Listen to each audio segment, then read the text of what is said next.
All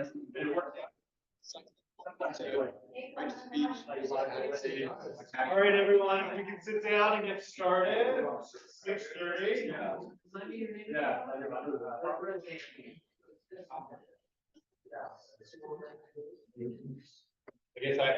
I guess I have to bang the gavel.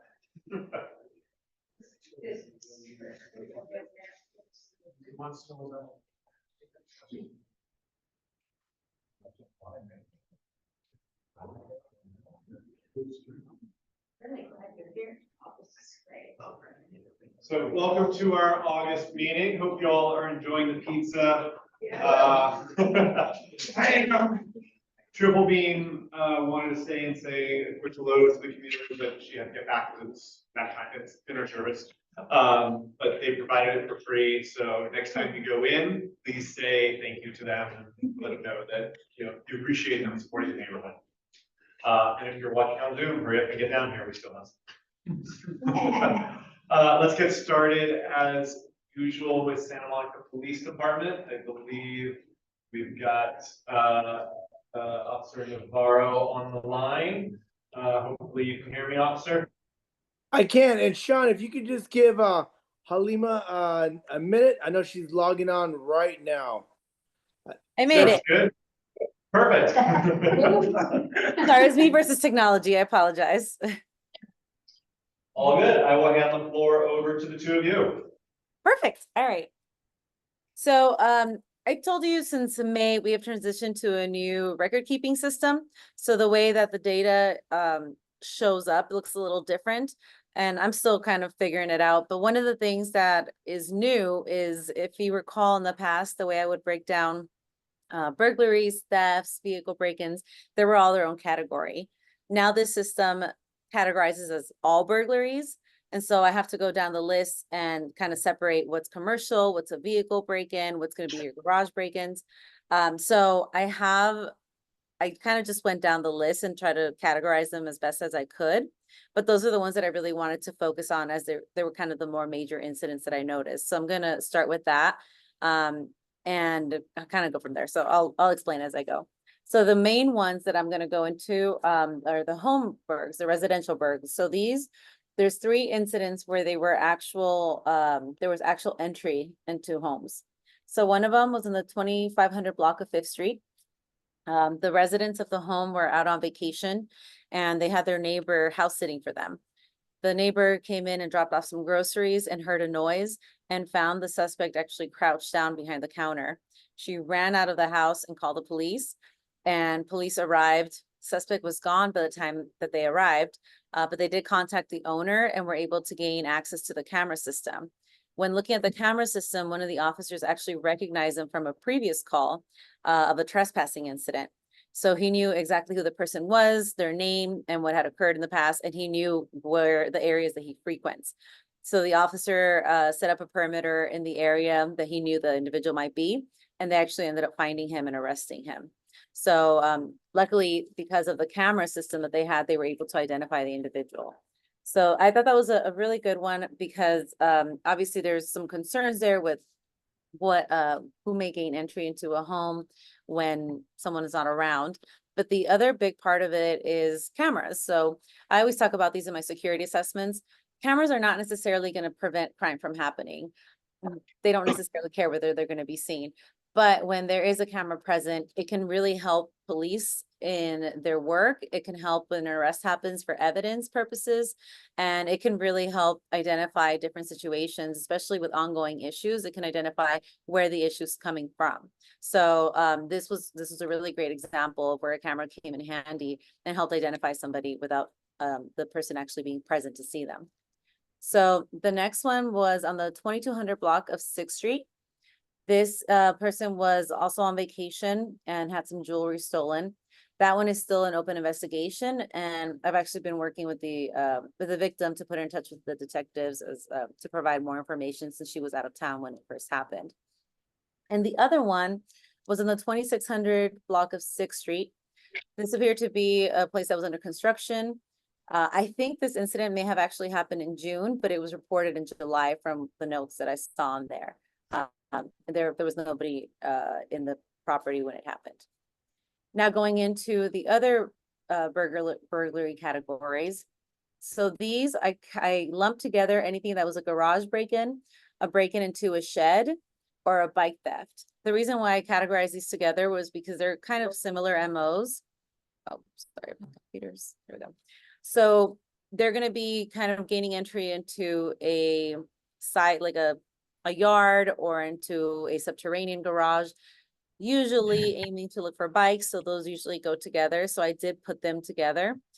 So I don't know exactly how many were bike thefts because I lumped them together, but I can always go back and check if you want to have that number.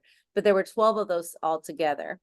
What we tend to see in the past with the way that the record system worked, I would see a lot of what was categorized as a residential burglary, and it was mostly garage break-ins rather than actually entry into a person's home, which I like to ensure that we know the difference is, you know, that there could be that could be a difference with what can potentially happen to the people living in that space.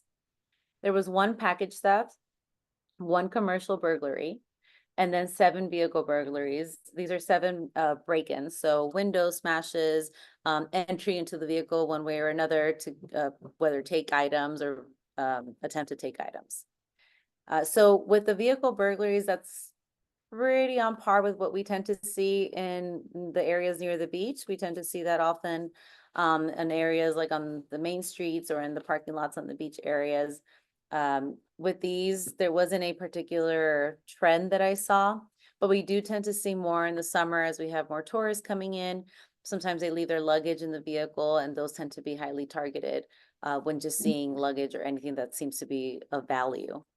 So that kind of goes on brand with what we've seen in the past and in other years as well. Those are the only ones that I really thought were of notes that I wanted to discuss. So I'll open it up for questions. Before I do, the CPC for Beat 1 is Susie Lockwood. She's hosting a Coffee with a Cop at the Target on 5th and Broadway. That's going to be on the 20th. I believe it's from 11 a.m. to 1 p.m. Is that right, Edgar? I can double check my calendar, but I believe it's 11 a.m. to 1 p.m. So yeah, it is.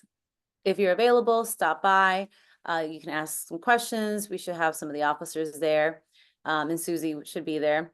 So again, it's Target on 5th and Broadway from 11 a.m. to 1 p.m. On which day? 20th. on August 20th. What day is that? Is that a Tuesday. Tuesday? Right. Is it a Tuesday? Yeah. Thank you. Any questions from people in the audience? Yeah. Not related to the burglaries or stuff like that, but it's still police. Actually, I know the answer, but I'll ask it anyhow. What's happening on the beach, summer, on the boardwalk, on the bicycle lane? It's like Wild West. Only yesterday there was an accident there, and a guy was fell, hit his head or whatever, and was ambulanced into the hospital. And there's almost, you don't see any police. Everybody does whatever he wants. People are driving like crazy. This is the norm. That's what we expect to see. You said the bike path. Where are you talking about exactly? You're talking about Oceanfront Walk, or you're talking about? Talking about the beach bike path. Yeah, Beach path? I honestly don't know about an incident happening yesterday, but I know that in the summer we have higher number of patrol on the beach because, as I was mentioning, we have higher tourism, so we do have a more saturated level of patrol. We also have our DART group. That's the directed action. Sorry, Edgar. What do they stand for? You're on mute, Edgar, by the way. Yeah, so the DART team focus on the pier and the beach area. So we not only have our regular patrol, but we also have the DART team working there. So if anybody's responding to specific calls, it would be patrol in addition to DART. So I can't speak to what may have happened specifically then. I'd have to get more details on that particular incident, but I'm not sure what you were referring to because as far as my knowledge goes, we do have more saturation during this time. If there's a particular area or time that you're noticing something, I can definitely bring that back to DART and ensure that they're, around that area during a certain time that you're noticing activity. I live on the beach every day, and especially the weekends, it's so busy, so wild, and I don't see any police. So, Oh, Okay. There was. And just to add to what Halima says, yeah, so we have beach patrol, we have extra pier patrol, and we have the directed area response team, which is the DART team that Halim was talking about. So we do have a lot more saturation, and that's Monday through Sunday. That's throughout summer. So yeah, if you let us know any specific area, then we could definitely get them targeted to one specific area. We just need to know. But the beach is we got to cover from up to Venice all the way up to where LA starts, which is the 0-100 block of the beach. So that's a good amount of space to cover. Not to mention the pier that's got thousands of people on it. So, but let us know. We can get resources down there. If we're not seeing them, let us know. Let's see what we can do. is I there can any follow, speed limit? we have to move on, but I can follow up and connect you with them if you want to give them feedback on times that are more or less, busy. Yes, Back to the beach and loud noise from the bands, specifically at Ocean Park. Is it okay to talk about that now? At Ocean Park and the beach, what's that green park called? You know, right over here. Right in front of the band set up, and it's really loud. I live in the shores and it's like so loud. Tell me about the band. Is it like people who set up who play out in an People open set air? up like a rock band with electric guitar, bass, drums, you know, singing. They're pretty good musicians. It's just so so loud. are you speaking about Dave Tam? It's so extremely loud. I went down myself and asked them to take it down. I don't know if they did. Okay, so the Ocean area View Park. there, yeah, the area there, the noise does carry. So we have Yeah. had issues. I think we had a bagpiper that used to play there. That was an issue. So we addressed that. But people can perform there, and all you have to do is let us know. We can have our officers go out there. If it is at the end of the day, if your peace is being disrupted, it's enough for a police officer to go out there. Most of the time, I'm not sure if your experience has been different, but the people there tend to be pretty reasonable. So our officers have no problem making contact with them. My recommendation is make the complaint, let the officer go out there, and also ask the dispatcher to have the officer contact you afterwards. That way they can let you know, yes, I found the person, yes, they were reasonable, or whether they're not, they left, whatever it is. That way you can have kind of that end information. That way, if you have to keep calling on the same person, you can keep collecting the incident numbers, and then we can take more action, like a criminal complaint, if it starts being like a recurring issue. And that'll, if that's indeed the case, then you'll let myself or Officer Hollowell know, and then we'll act on it. And I think Sean can make sure he gets our information out to you. So reach out to me and I'll help you out. And I want to add really quick, I think maybe it was about the bagpiper that you were mentioning. There was somebody who was playing near that area, and there was some enforcement taken. I think there's currently Officer Hollowell is leading this conversation with the city attorney's office and with code enforcement, as there's kind of some questions about what is allowed, what isn't allowed long term. So that's something that they're handling in the next week or so. He's out on vacation now, but when he's back, he's going to have that meeting with them. So at our next meeting, I'll ensure that Officer Hollowell joins us so that he can kind of go over some of what he's learned or what they're going to be doing with those incidents. And you can talk with him about that as well. He's the one that handles beat 1, so he would know a little bit more about the beach enforcement things. Thank you. It's been a while since we've published the sort of best practices for contacting the police in the newsletter. I'll make sure that changes over the next week, so that it's refreshed for people who to contact them with.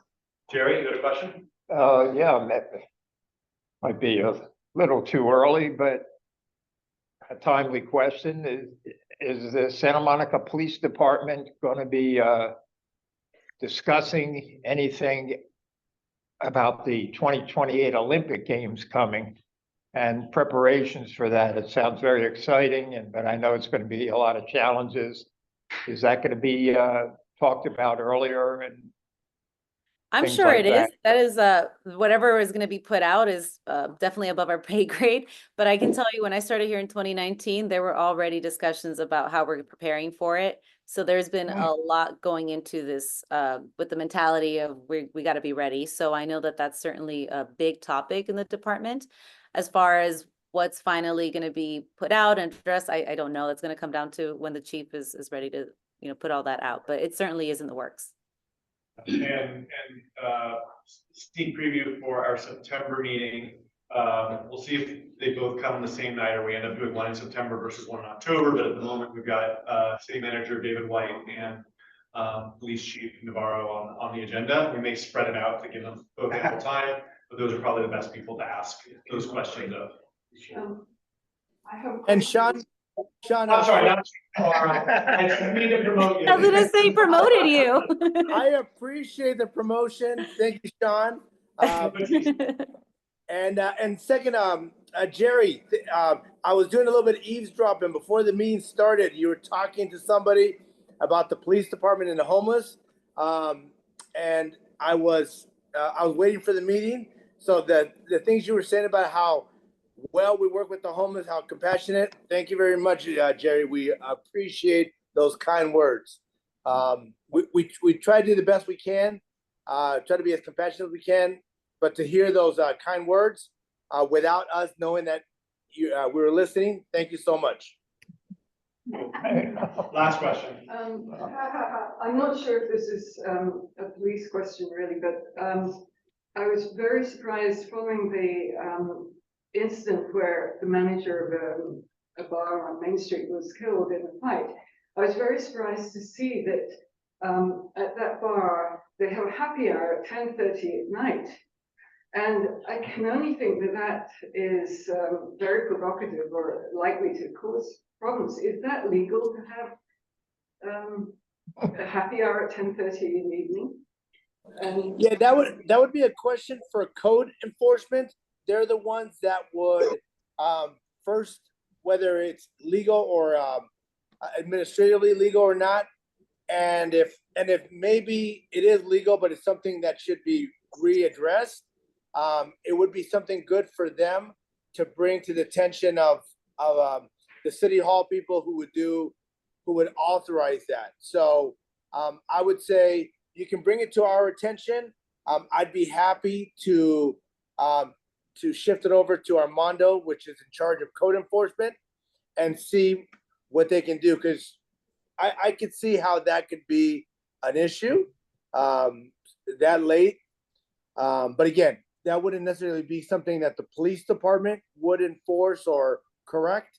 That would definitely be for city officials at code enforcement and licensing. So, but let us know. We can pass the word on.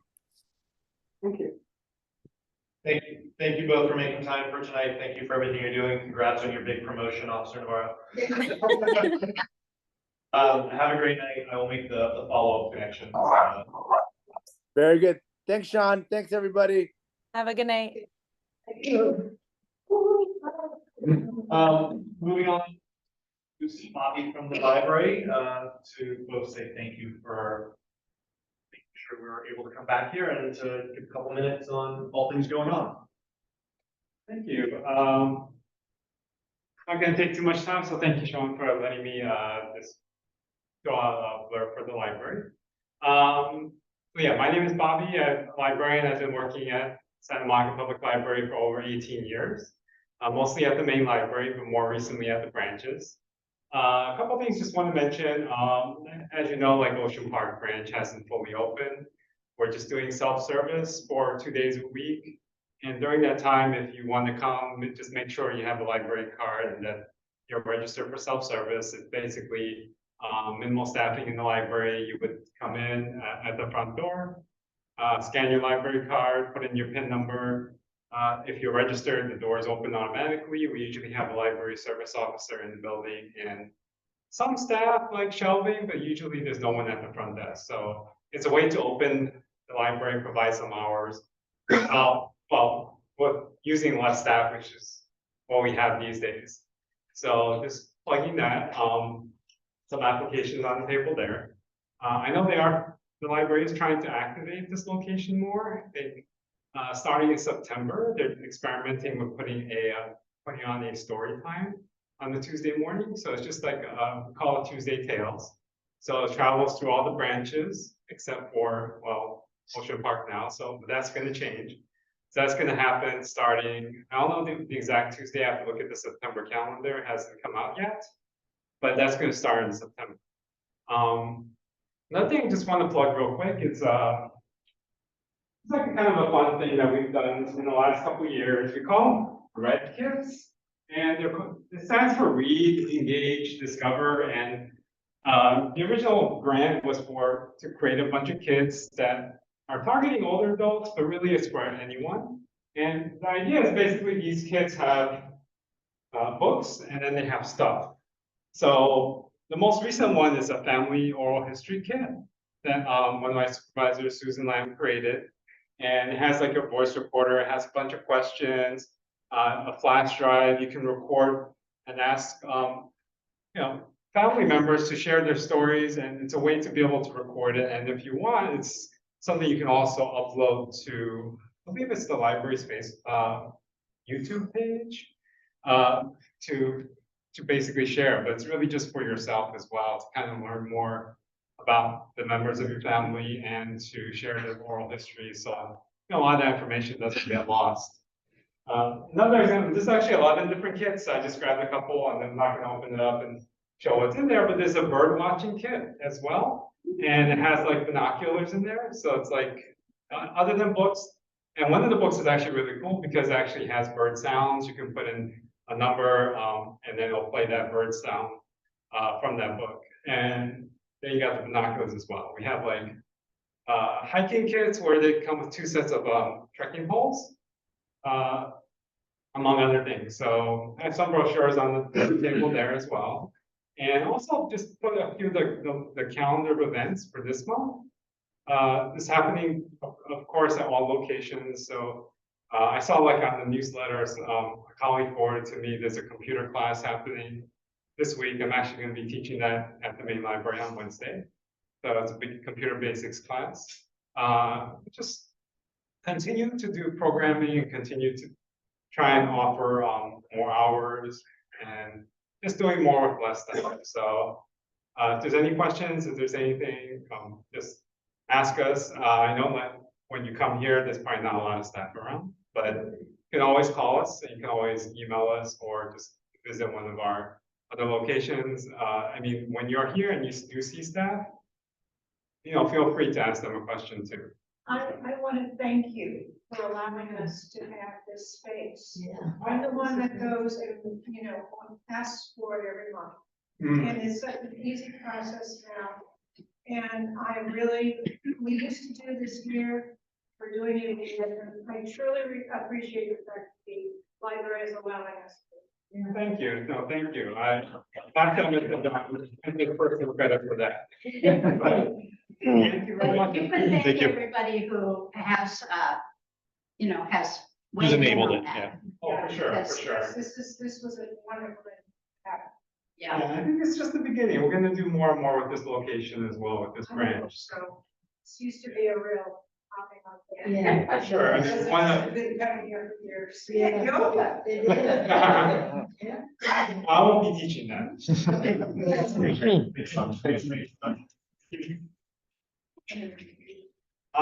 Next, I want to hand the floor over to our new-ish Fire Chief Halleck, who was appointed beginning of this year. So, welcome. Thanks for taking time to speak with us. Thank you. Yeah. Roughly 6 months today. Here we are, halfway into the year. So awesome. Thank you for having me here. I can thank you enough for giving me the opportunity to introduce myself. I'll say a few things about myself and a couple other things, and then we'll get into the presentation that I sent about our strategic plan. But for those that don't know me, I came from Monterey Park, and so I go to classes all the time, and we do our introductions. I say Monterey Park, and they say, "Oh, we love the aquarium." I said, no, it's Monterey. Monterey Park is really interesting here. So East LA, if you're not familiar, it's my whole career there. This opportunity opened up in Santa Monica and I jumped on it because it's Santa Monica. And no one knows, you know, you go in any class, you say Santa Monica, they go, I know where that is. So I wanted to be a part of that. So I have 3 kids, they're all adults. My oldest is my daughter is 24, she lives in Washington DC. She works for Gabby Giffords in the world. My son just graduated from Cal Poly San Luis Obispo. Doesn't know what he wants to do, which that's fine. Just wants to and my youngest is 19. She plays soccer at San Francisco State. And she wants to be a school teacher. So I think I did okay. I found that in high school, working at a movie theater, and been together ever since. So a couple of things that I can say I want to speak to before I get into this that were comments made. My pay grade is above theirs, but it's below the city manager. So I can speak a little bit about the Olympics. There's committees that are already kind of been formed to begin those discussions. I'm part of one of those committees. So the talks are taking place with LA 28. Obviously, there's a lot to do in those conversations, you know, above my pay grade, but just to let you know, it's happening. Those conversations are happening. But if you can imagine, you just watch the Olympics take place, and you know, beach volleyball does land here. You know, what I've heard, and of course, I've only been here for 6 months, but marathon, which used to be here, I've heard the guys equate it to 15 marathons. You know, every day is a marathon during the Olympics because there's just the amount of people that will be here in the city. So there's a lot of logistics, a lot of planning that's going to go into that, and I'm part of it. I'm excited for it, but it's a heavy lift. And you know, I was 14 when the Olympics were here in '84, so I'm excited to see it back here in LA. So should be pretty neat. To preparedness. About the kits. So he said kit, and of course, what do we have today? An earthquake. And so where I came from, we were nothing but disaster preparedness. Here in Santa Monica, it's handled in another department, but I spent my entire career talking about disaster preparedness. So I can tell you, if you don't have a home kit, have your red kit, but have a home kit too, is super important. And you know, you never know when an earthquake's going to hit. And if you don't have it in your car, if you don't have it at your home or your work, then you're not prepared. And that saying goes, chance favors the prepared individual. So be prepared. And don't just think about the standard stuff, food, water. Yeah, that's important. But how about medications and all the important stuff that you need? So I'll always, even though I don't have it in my realm with my department, I'll always talk about it because it's super important. So prepare yourself, because today was a warning, and it was a decent size little earthquake. So I think we're due for the big one. So hopefully we're all prepared. And yeah, so anyways, let's go ahead and get into my talk here. So prior to my arrival, the department put together a strategic plan. It's a 5-year plan. And I came from an organization that did that years and years ago. And a bunch of us put time and effort into this plan only for it to sit on a shelf, and it never really came to fruition. And it was kind of frustrating for those that put in forth this effort. So this plan, I can tell you, is already off and running, and it's not sitting on a shelf collecting dust. We're very aware of it. The department is super engaged with it. And I'll kind of go over what it is that, you know, in a high level, its purpose is, and then happy to talk about questions or answer any questions you might have. So what it does is it reinforces our mission and our values. For those that are new to the department, they're not familiar with that. Why are we here? What's our why? Why do we come to work every day? What's our purpose? And for all of us that got in this job is to serve our community, protect our community. So lots involved with that. And what is the leader's intent? Obviously, the fire chief before me started this, but we share the same value, our same mission, our purpose. Make sure that everybody's aware of it. So we're all kind of operating from that same sheet of music. This is where we want to go in 2028. Is everything achievable? Well, we hope so, but we do our best to get there. Maybe we don't, based on budgetary constraints or resource constraints, stuff like that. But it's a common path. This plan is at every department, and we're all working towards that. So there are things that we've hit and timelines that we've set to hit those goals. And we're talking about our resources and what it's going to look like in the future. And I'll talk about that when we get into budget items, things that we think we're going to need. You look across the skyline in Santa Monica, and what do you see right now? Cranes. Yeah, cranes. I mean, what's that? Three? Yeah. So 3, I mean, I don't know how many stories, but I mean, that's a lot of impact to several different things. So we got to look at that. What's that going to do for our response? And then it's a tool for communication for future leadership. Perfect example, Chief Alvarez, I'm sure you all met him, established this plan, and now I'm picking it up. So it's easy for me to, now I'm not planning to go anywhere in the short term like Chief Alvarez did. So I'm here until the end. With my retirement. But I got a few years left, and so I decided to take this and continue it through. It's going to lead us right up to the Olympics. So who are our stakeholders? And with that, we didn't just create this document within our own vacuum, within our four walls. We wanted to have the community input. We wanted to have various levels of input. What were that? Key community leaders, our city council, of course, and what their direction is.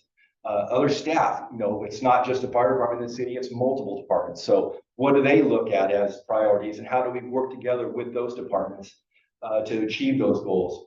Of course, our local association, the Firefighter Association, a lot of the things we do or will do could have an impact, and we got to work together within the confines of a labor agreement to make sure that we're operating, under the protection of what they expect. And of course, we need buy-in to make that a success. And then it's not just battalion chiefs or captains that are involved in this plan, it's everybody. It's firefighters. It doesn't matter if you've got 5 months on the job or 5 years, 15 years, we want the input from everybody. So it's a kind of that everybody has a say in this plan. So the process, we looked at what we got going on right now, current projects, and then policies and future projects. What do we see coming down the road? And are they working? Are they not working? Do we need to tweak it? Are we going to build on it? Are we going to cancel it? And there's a few things I'll talk about as we get into some of those that we have done. We have done that. We have stopped it or paused it. Long-term needs versus short-term needs. Right now, what's the biggest issue in Santa Monica?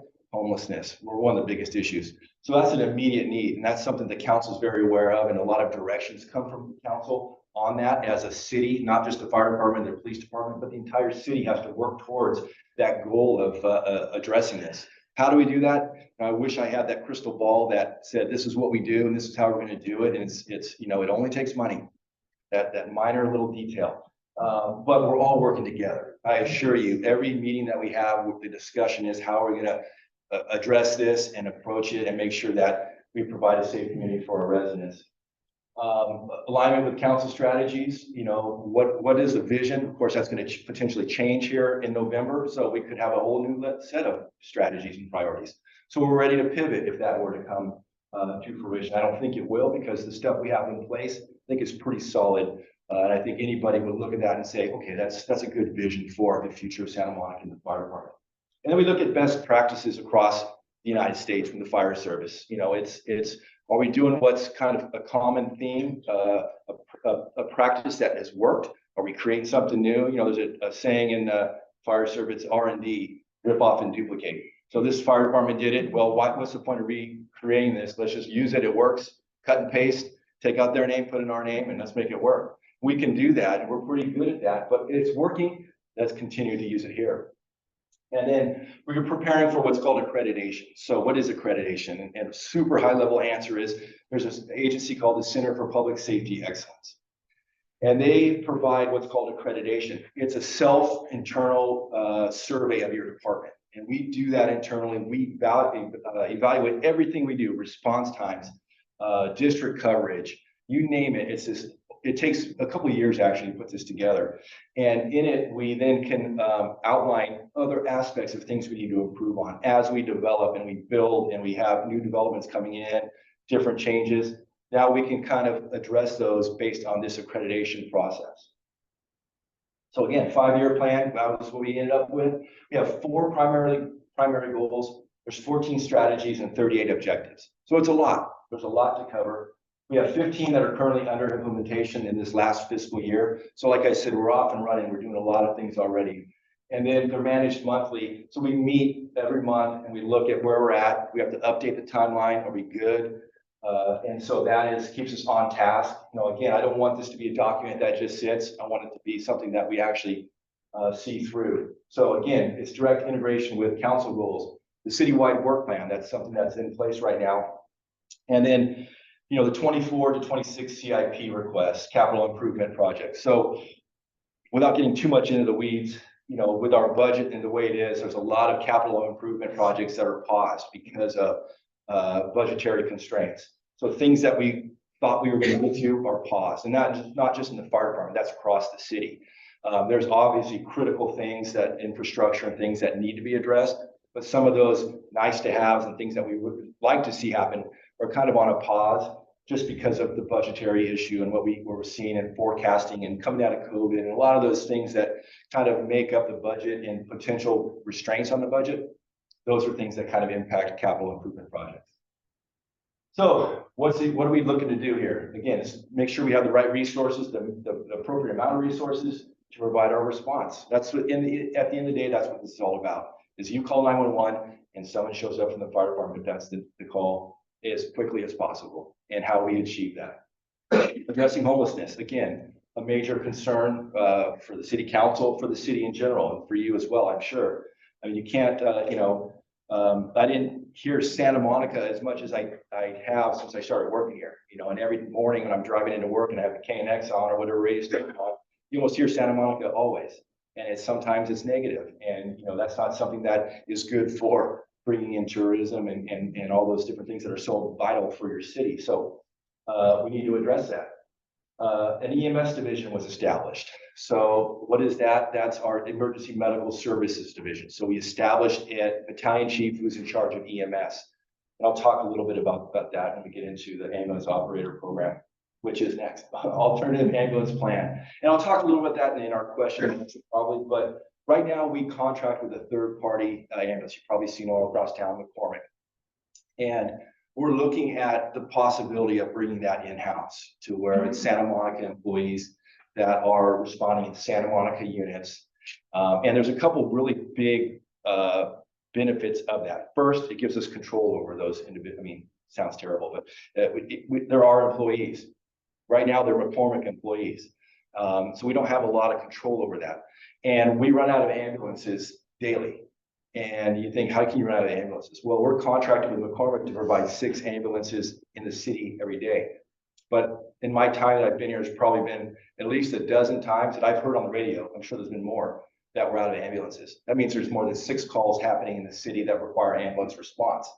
Now we have to rely on our mutual aid or automatic aid agreements, and those don't always happen. But what's more concerning is the time associated with getting that resources in Santa Monica. When you're talking about a heart attack or somebody bleeding, time is of the essence. So we want to make sure that we have that. And now it's not going to, we're still going to run in those moments where we're, multiple calls are stacked, but we have those ambulances and they're ours. And then the black and white component of that is we're basically giving McCormick millions of dollars every year to provide that service when we can keep that resource or those funds as revenue for us. Those ambulances, I know it's terrible. It's one of those, it's an expensive ride to the hospital in an ambulance. And I get it. But those are the rates that are set by LA County. We don't have any control over that.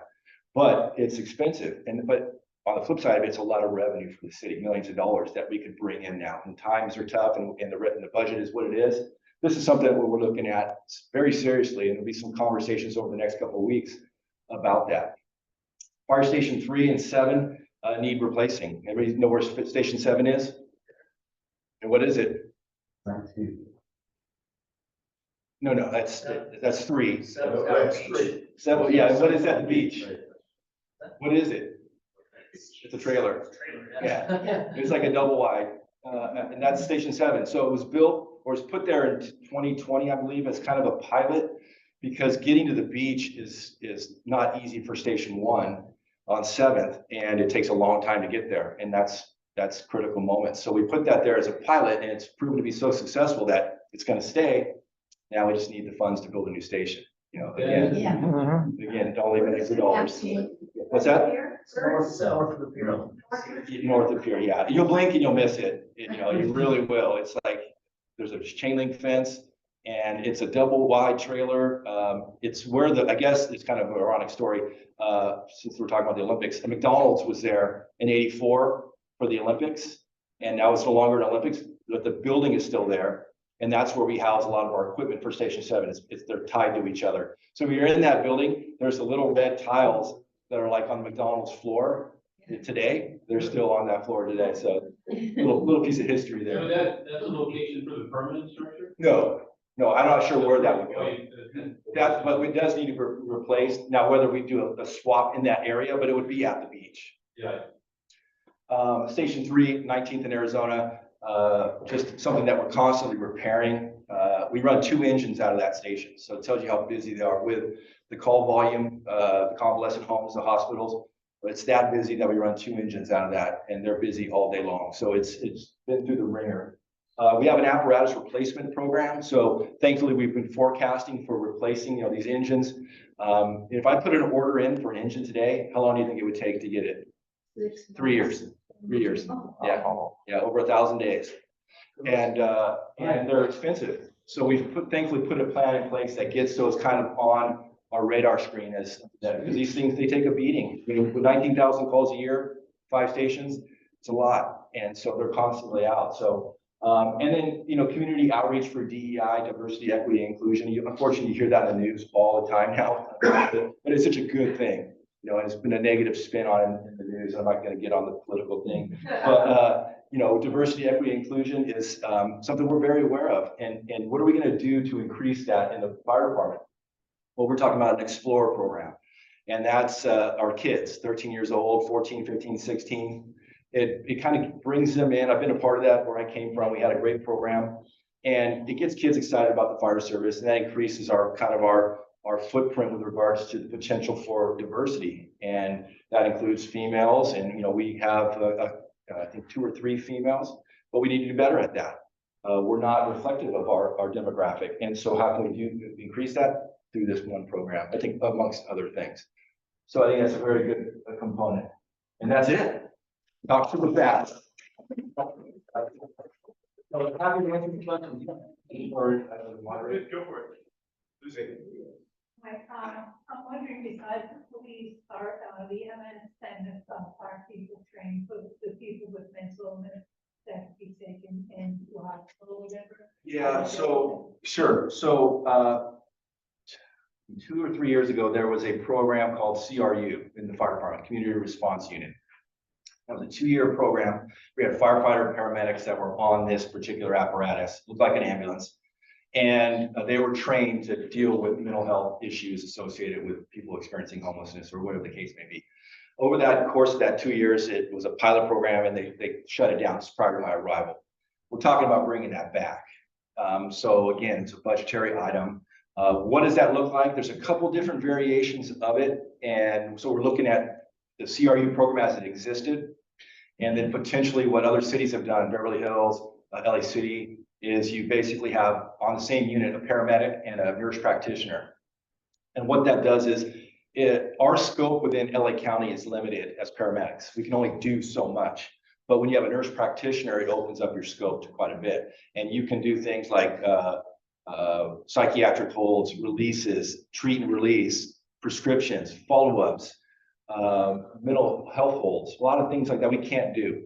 So it's one of those things that we're kind of talking through right now. And I think it has a lot of potential to be one of those impactful resources in the city. So I'm not sure where we're going to land. It's those discussions are happening right now as we speak. So again, it's I think the right players are in place. I really do believe that in this city to kind of come together to address these problems that we're facing. I think we have one back here. First, then Mark. Me first? Yeah. Okay, question, I live at the shores. So often I see the whole fire truck come, but then I see the ambulance. That's all that was needed, not the fire truck. Does that happen a lot? Well, I always wonder, why is the truck there? So, yeah, I get that question a lot too. And so just understanding the nature of what we do is we never know what we're going to walk into. And if you can, imagine somebody who's in cardiac full arrest, it takes more than 2 people to address that particular medical aid or issue, or control of bleeding, or whatever the case may be is. So that's why we respond in an engine, and then the ambulance also responds to transport that particular patient. And then we're ready to respond to the next call, which could be a fire. So we're just always, constantly available for calls or ready for calls. So to answer that question with her question is, these vehicles that we're talking about, these CRUs or this other variation of that, can go to what we call low acuity calls. Those calls that somebody broke an ankle, or it's not something that's emergent, with regards to their life. We can send a unit like that, keeps the engine available for those emergent or high acuity calls. So that's another aspect or a positive out of the potential for this new kind of service delivery. Does that answer your question? Yes. It must be expensive to send a whole engine. Well, Just trying to I'll say save this. money. Well, I know, and I get it, but the person whose life they saved would go, that's the best money we ever spent. And it's tough, but you're right. It's a question that people always ask, why do we have an engine and an ambulance and all this? But if you knew the inner workings of how a particular call happens, then you would kind of get it. And I'm not saying that you don't, but sometimes it takes a lot of hands to run a certain type of call, or many different calls. Mark. That was my question. Oh, okay. I answered it? Tony, you had your hand up? Yeah, I'm just curious, you went back to sort of echoing your, what you mentioned earlier about the, contracting out to McCormick. Mhm. Let's say, someone was here, something happens now. Is there a difference in cost between an Santa Monica Fire Department and McCormick ambulance that comes to catch you? No. So those rates are established by LA County. So if you are having a heart attack, what will happen is right now in the current service delivery, Santa Monica Fire will show up and McCormick will show up. You will get a bill from McCormick, and then they'll send part of that money to us. It's called the ALS call. Heart attack is ALS, Advanced Life Support. So then they keep the bulk of that money. So we get some of it, but on a BLS or basic life support, broke my arm, it's not life threatening. They transport that for 2,000, whatever. They keep all of that. And that's where we're seeing the lack. But no, there will be no difference. Thank you. Sure. Robbie, you had your hand up? Yeah, thanks for what you're doing for the city. Just a question about how many encampments have been kind of had to be moved, deconstructed, whatever it is, since the state, changed its stance a bit? And then what are the implications that you guys are seeing in the community? You talking about the most recent thing with the governor? Yeah. I don't have that number, but what I can tell you is when I first started here, within the first week or two, we probably went on a half a dozen or more encampment fires on the 10 freeway at Lincoln, and prior to that, there was in the news, like LA City had a firefighter that was injured pretty severely from a response to a fire at an encampment. The propane tank blew up or something like that. One of those unexpected things. So we started aggressively dealing with Caltrans, because that's their space. We can't control it, those particular areas of encampments. But they're really responsive. Of course, we're one of many agencies that are saying, hey, we got encampment problems and can you come and deal with it? But they've been pretty responsive. If you see, I want to say it's Lincoln, it looks like a prison underneath the freeway. Have you seen that? They constructed that it wasn't like you went to the warehouse and got that. They built that just for that particular location. So we're keenly aware of it. But with that, that gets into kind of the PD side, police side of enforcement. We'll continue to respond, but we're kind of like a thorn in the side of Caltrans and wherever those encampments are, to make sure that they don't continue to exist because of the problems associated with them, not just for the public, but for first responders as well. Thank you. All right. Thank you, Chief. Thanks for making time. Thanks for your dedication.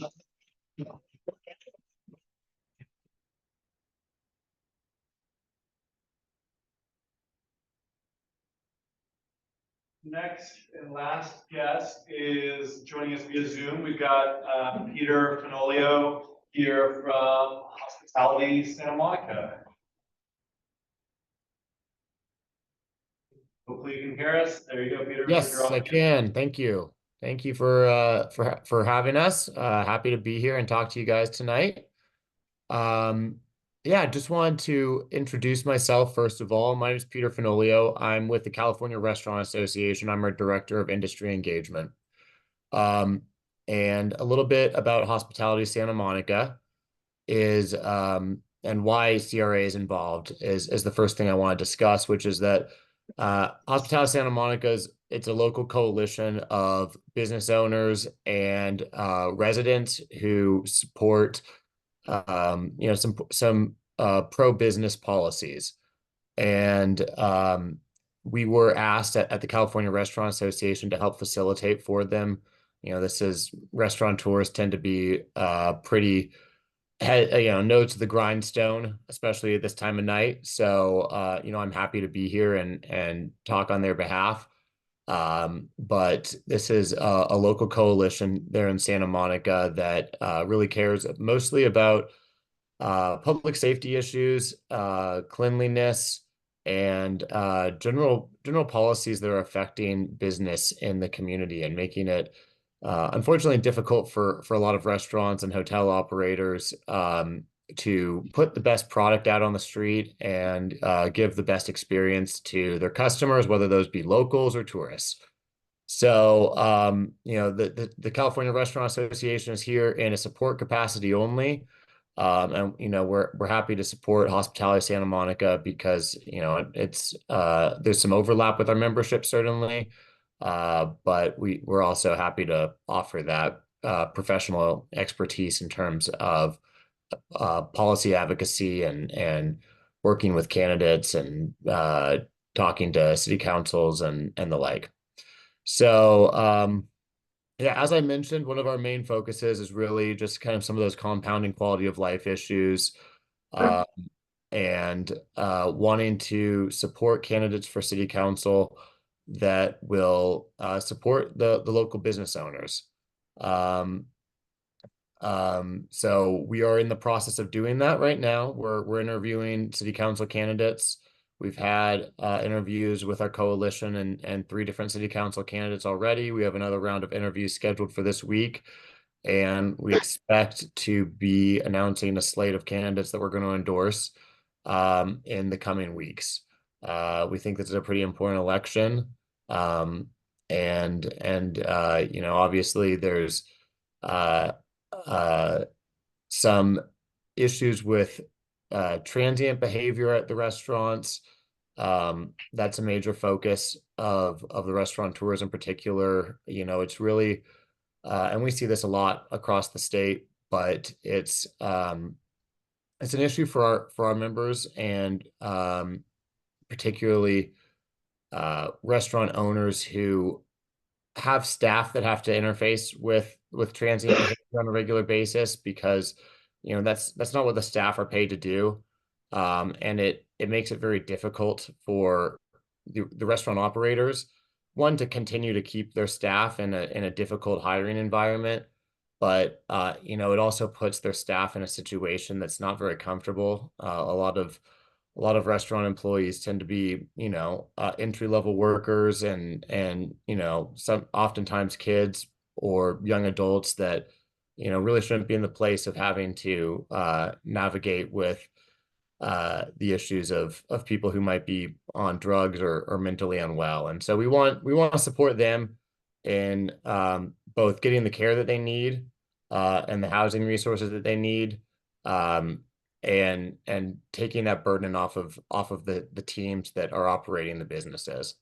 So we're really focused on in doing so, creating jobs in the community, supporting your local restaurants, which contribute to your quality of life, and a focus on good governance of the city council. So what that means is accountability, proactive measures that Peter, I do have to cut you off this time. You can talk about your mission and your goals, but as a 501(c)(3), we don't engage in political conversations, so I need you to. Sure. No, I'm not asking you guys to engage in political conversation. I'm just telling you what we're doing. So that's kind of where we're at. And I'm glad to be here to speak to you guys about it. We would love to welcome any residents to our coalition. So as individuals, you're welcome to go to our website, Hospitality Santa Monica, sign up for updates, Join us as we interview candidates. Join us as we send letters to the city council to support policies in support of the community. But obviously, yes, I'm not asking the community association here to take a position. So that's why we're existing. That's why our members came together and formed Hospitality Santa Monica. We hope you'll take a look at our slate of endorsed candidates and consider to vote in that way. And happy to answer any questions that you guys have. Thank you for making time to speak to us. I see a couple hands up, John and then Judy.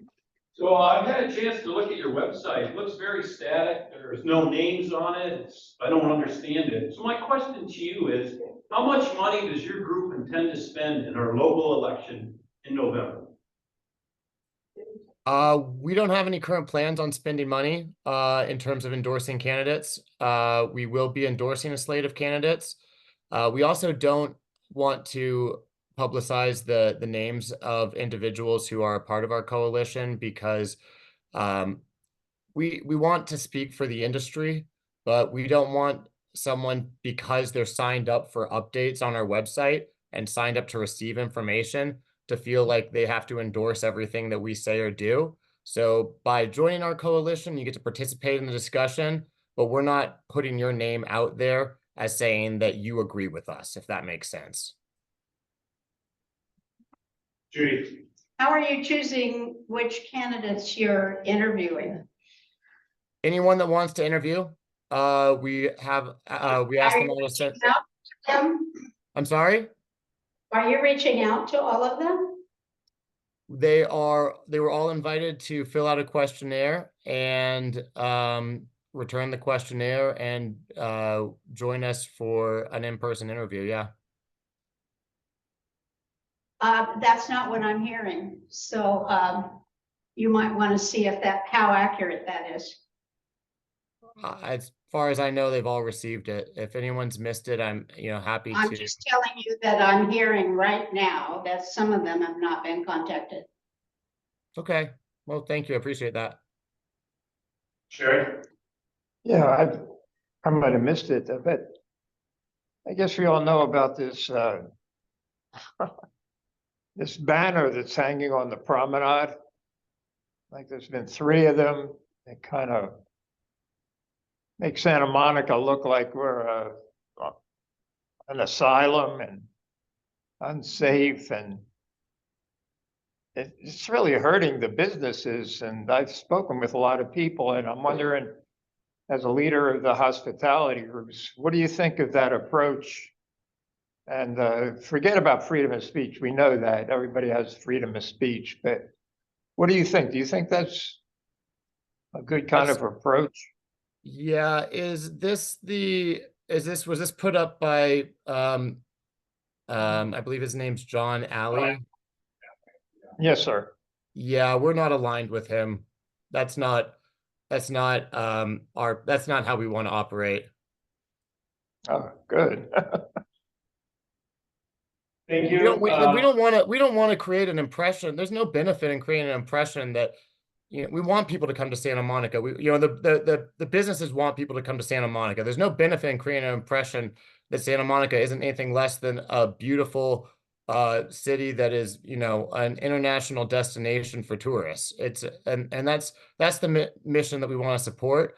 We want to support policies that are good for the business operators and contribute to their success. Thank you for making time for us and introducing us to your organization.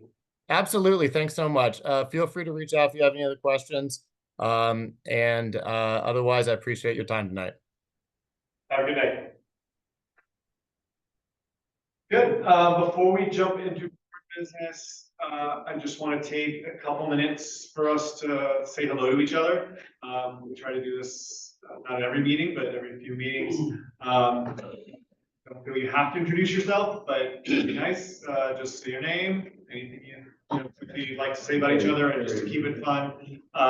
Share, a summer thing. What about summer you love here in Santa Monica?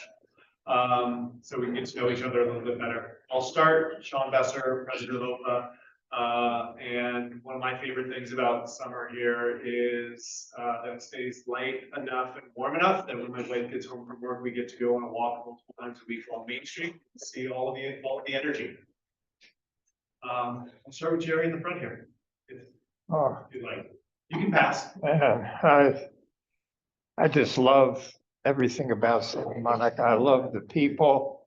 I love people, even people that disagree with me, you know.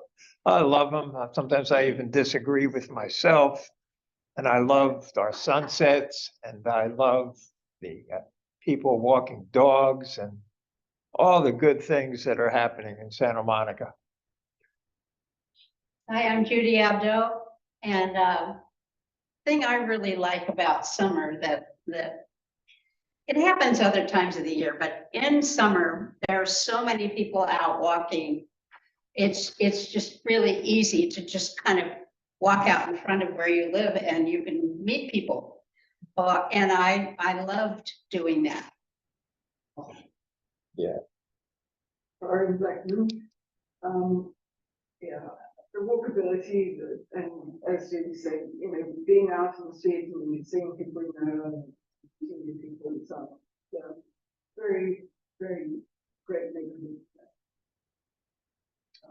Mark Bowen, we're on Second Street. Very happy to see my neighbor Ted here tonight. Let's go next. My name is Judith Davies, and I'm a longtime resident and a previous resident of Santa Monica from when I was a graduate student living above the public shop on Main Street. Traveled a lot, lived a lot in other places, other countries, and always wanted to come back to Santa Monica.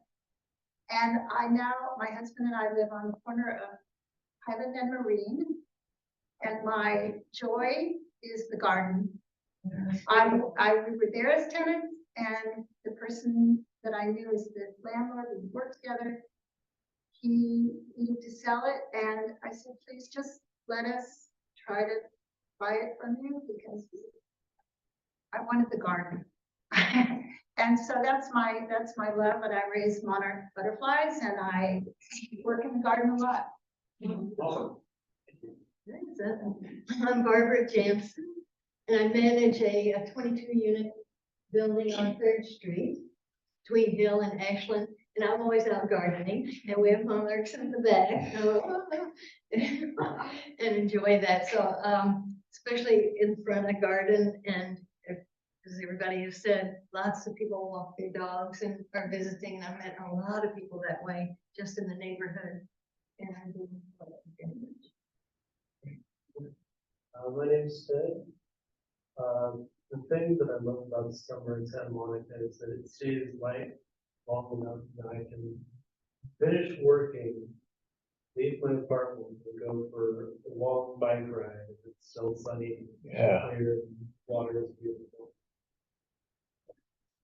You guys want to go, or anyone in the front row want to go next?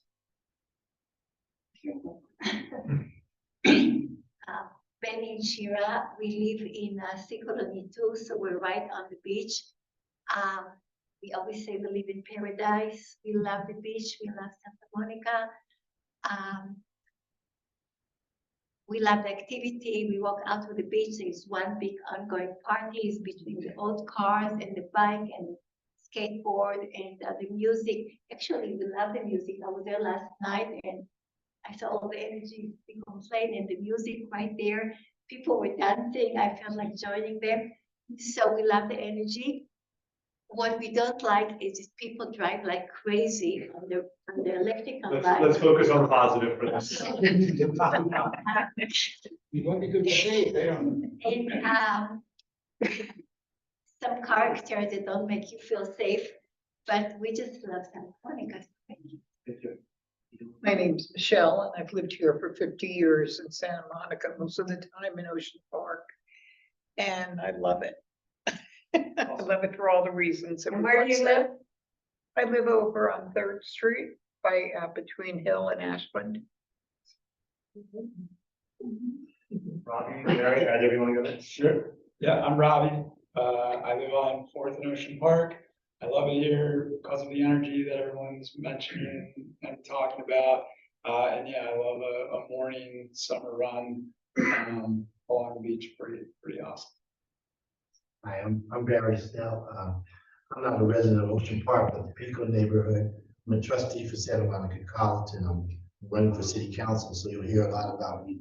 My wife was here just last meeting, I think, Kara Snell, who talked about the nonprofit agency. I'm a big resident of Santa Monica. I love it. I love the volleyball. I can't wait for 4 years. Delivery was amazing, and I'm so glad that we're going to get to have it. So you'll be hearing a lot more from me over these next 85 days. Hi everyone, my name is Dan Hall. I also am not a resident of Ocean Park as much as I would love to be. Don't tell my friends in mid-city. I live on the college streets with my boyfriend Jason. I'm also a candidate for city council, so here introduce myself to everyone. The thing I love about Santa Monica, I mean, there's like a million things, but I would echo what Ted said. Like, I'm a big bike rider. I love riding my bike everywhere. I'm down here on Main Street all the time. Getting down here on the afternoon, evening after a long day of work, it's the best thing that we have here. Excited to keep that momentum going.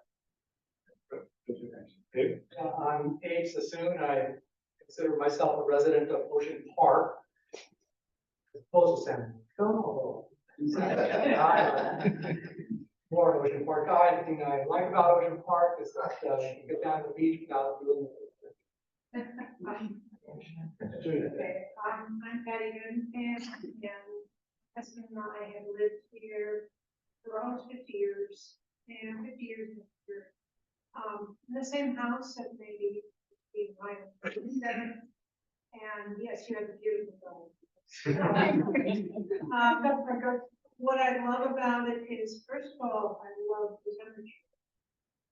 I look at all my friends who live over there, and they're all unhappy. I can sit in the yard, I can sit in the front, I just enjoy the weather and the people who walk by and all the wonderful dogs. I'm Dave Tan, Patty's husband. I can say we travel a lot, but it always feels nice to come back home to Santa Monica. And we didn't plan on being in our house 50 years, but it's been great.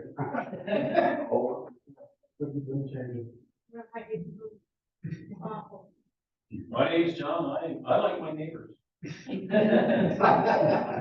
You're one of the few. I don't know all of them, them.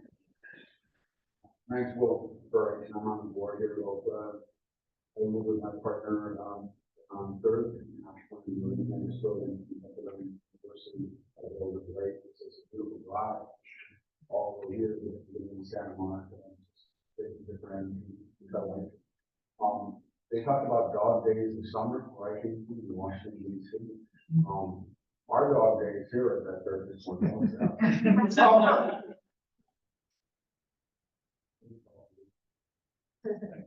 I'm Lucy Stone, and I love all the seniors, and the lady with the pink shirt, Schiffer, runs an amazing workout. You're Schiffer, right? Are you Lucy? Yes. She runs and they had. You never offer your screen? I don't know. Because I don't wear workout clothes. Anyway, she does amazing workouts all the time for senior citizens, not only for life and healthy aging on board, but at the what is it called? Jewish Center over. I did it. I Yeah. love you. So I have to say, if you want to stay in good health, yes, totally amazing. I teach classes at the Wise Healthy Aging and the Jewish Community Center right here. And classes, all the classes are free. It's either Zoom or your life. It gets rid of all the pain. And people in my class are all fit and healthy. So you're all invited to join. Thank you. But they have a lot for seniors.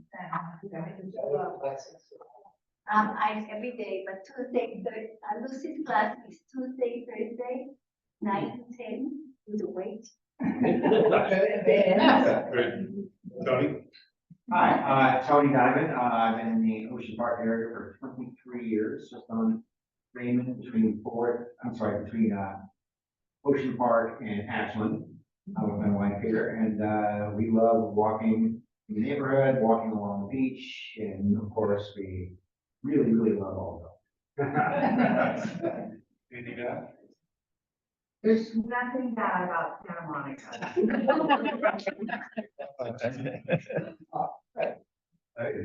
I'm Ed, I live on Sixth Street, Ocean Park. Been here about 12 years, my wife, she could have made it, she's working. I love, yeah, like everyone's saying, there's Woodlands, they're not like Santa Monica. Yeah, I like skateboarding on the front walk, you know. And just taking all the scenery and the sounds. That's it. Jeff, I don't think we've heard from you. So I'm Jeff Jarrow, and I hate the beach, I hate the weather. That's one of the December feels. July parade, I've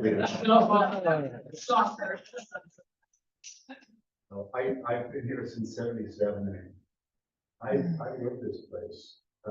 Also, just quick note, I run the Santa Monica Sister Cities Association, and this week we're entertaining 20 kids from Japan with homestays. People's homes, some of the kids are in Sunset Park, the other kids are scattered around, and to see their expression when they come here, you know, they came here to learn about the culture. They're really happy to just sit at the beach.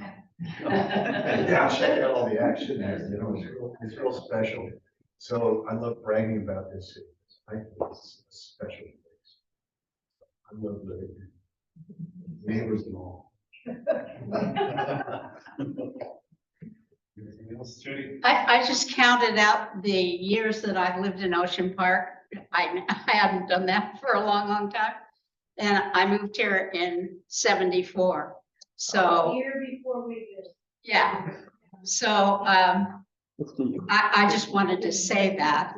I live on Pier Avenue between 4th and 6th at this point. 73. Thanks everyone for that. Let's jump into board business. If I know a couple people said they had to leave early, feel free just to walk out quietly. First thing I want to bring up a couple things from executive team. One is that Aaron Moskowitz emailed in resignation from the board, not for any particular reasons other than life has just kept her too busy to be as active as she was hoping to be, and she's really taken off with the time she has available for the network, the group that gave, you know, she started in here focused on LGBTQ plus community. So we do have to make a motion to accept, or I guess not accept that. She does plan to stay involved though. We need acceptance of the resignation. Second. And remember, only board members vote on things, but all in favor. Any opposed? Great. That has passed. Next thing we need to talk about is the city council candidates forum. So I think most of the board members know about this, but I'm not sure if everyone else does. But every year, the neighborhood council, which is an organization, or not an organization, it's a coming together of the leadership of the various neighborhood associations around the city, where just to work on sort of like things a little bit more collaboratively. In the past, there's been a candidates forum that they've hosted or put on to try and have a debate and discussion among all the candidates. Between the last meeting and this meeting, we emailed about possibly participating in it. It's unclear whether we voted to officially contribute to it or not. We think we did, but we wanted to make sure, since we didn't have to send in money until I think midnight tonight is our deadline, give or take, Patty. We figured let's just double check and discuss this at the meeting and make sure we're all on the same page about expectations, involvement, goals, any particular issues we have. I've attended the most recent 2 meetings, and it's been a pretty collaborative exercise where there's been people from all 7 neighborhood organizations working together to try and create the structure, the timing, the questions, the format, etc. but want to open the floor to any discussion or concerns, before we make our involvement, official or not official. So before we begin, could you maybe give us a synopsis of what those conversations have been like? Yeah, it's still, the group is still trying to figure out exactly what's gonna happen, when, how, etc. But in general, the goal is to invite all city council candidates. At the moment, I think there's 18, actually maybe 17 now that, Councilmember Parr dropped out. I doubt all 17 will qualify for the ballot and be there. We'll see who technically qualifies and then who ends up showing up. But invite all city council candidates to a forum where they're all up on stage and have a format where it's roughly give each candidate about 1 minute to introduce themselves, 30 seconds or a minute to introduce themselves. Then there'll be a few questions that are going to be asked probably of all candidates. That's still TBD. Huh? Open-ended question? Yeah, we're working to figure out the question. I don't have the questions yet. We're still working on it. Anyone who's attended any of these forums or other forums, you know, can probably figure out roughly what the types of questions are, but the goal is to get a sense of the candidates, what their beliefs, passion, goals, you know, etc. are. But there'll probably be, you know, again, this is going to depend on timing available and how many candidates show up, because that's going to limit how much time there is available to ask everybody everything, because there's 2 hours. So there's probably going to be 2 or 3 questions that get asked of everybody. Then what's probably going to happen, again, this is all still work in progress, there's going to probably be about a dozen other questions, and we're going to have a randomizer that assigns 3 or 4 candidates to answer that specific question, because we can't ask every candidate every question if there's 17 people up there in 2 hours. So the idea is try and get through 8 or 10 questions with 3 or 4 candidates weighing in on each, and then at the end, after that, there'll be a lightning round, which I know some people love, some people hate, where people hold up where questions are asked and people hold up paddles, yes or no, in terms of their position, or for or against in terms of their position on the question. And then lastly, give every candidate 1 minute to speak on whatever they like. In particular, you know, if they didn't get asked one of the questions that they were hoping to get to answer, sort of open time to say, here's what I feel about X issue, because I wasn't part of the randomizer that got asked that. That's where the current group has come together to try and steer this. But everything is still being worked on. Where and what day and what time will it be? It's scheduled Sunday, September 8th, 3 p.m. to 5 p.m. At Lincoln. At Lincoln Middle School. What is OPA's commitment? So the ask, bless you, was that each neighborhood organization put in $500. There's a couple others that are putting in more. Budget might be creeping north of that. We've said, I'm not sure if we're going to be able to creep north of that. It's not required. I think either NOMA or Wilmont or Northeast Neighbors was willing to put in more if there's a budget shortfall. But the original ask was $500. It's for the rental Of the facility, right? Is there parking there? Hold on. Yes, there's parking. Will, I saw another question up before John's as well. I forgot who, but Will. Yes, sir, thanks, John. Really helpful. What are the times? 3 to 5 p.m. Sunday, September 8th. By the way, that's going to be a busy weekend. Remember, September 7th is Day of the Dog here on Main Street. Mark your calendar. John, you got your hand up again. Yes, I oppose this. I think everybody understands that I oppose this. Yeah. The reason I oppose this, there are a few of them. One is, we're a 501c3. So is it? We cannot, All right, let Patty interrupt. so we cannot recommend candidates. We should not be associated in any way with this group if any of them are going to recommend a candidate. It causes a blur in the general public when the time comes. The second is that this historically has been a form designed for a particular point of view, a point of view that many of us do not share.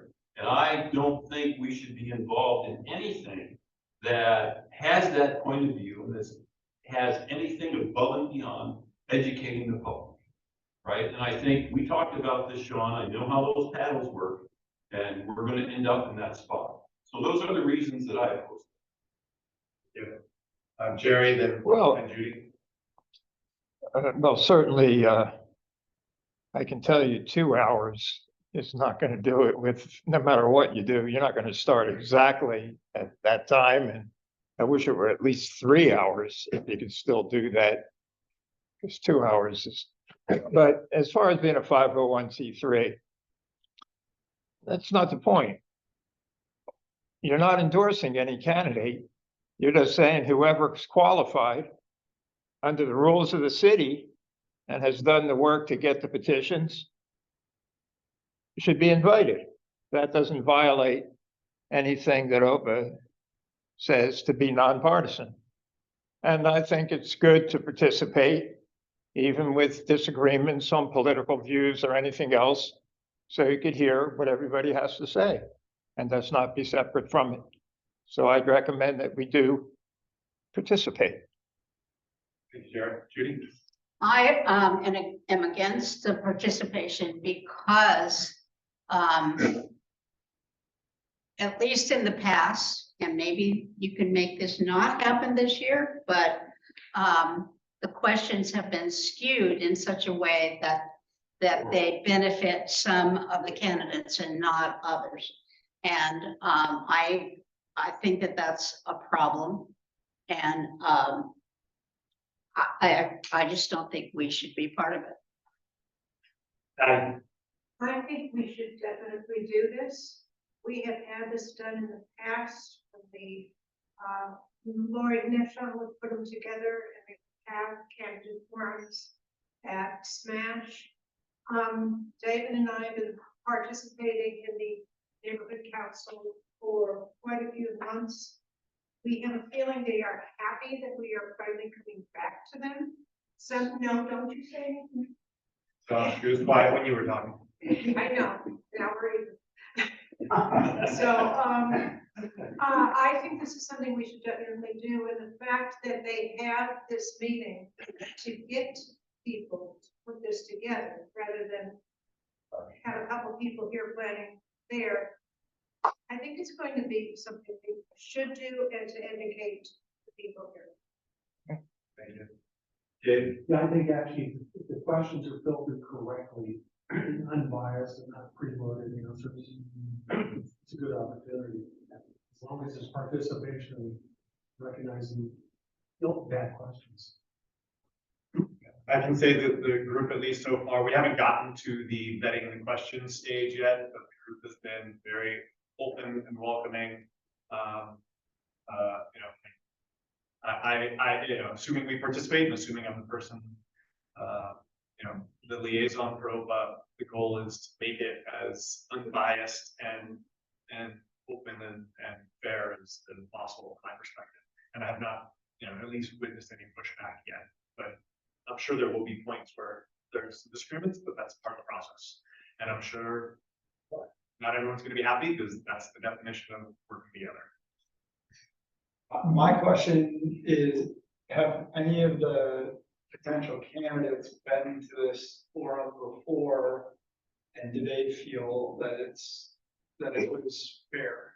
I don't know if it's a fair question, but like, I just don't have the context, and I don't know, I guess Judy and John have seen enough of these, I would imagine, that I at least think that we need to consider what they're saying. What you're saying is very reasonable, Sean. Like, I mean, the way that it's being put together seems like there would be a good outcome. And so I guess the fact that these two are expressing this concern as me concerned. And either, not to put anyone on the spot. No, I think.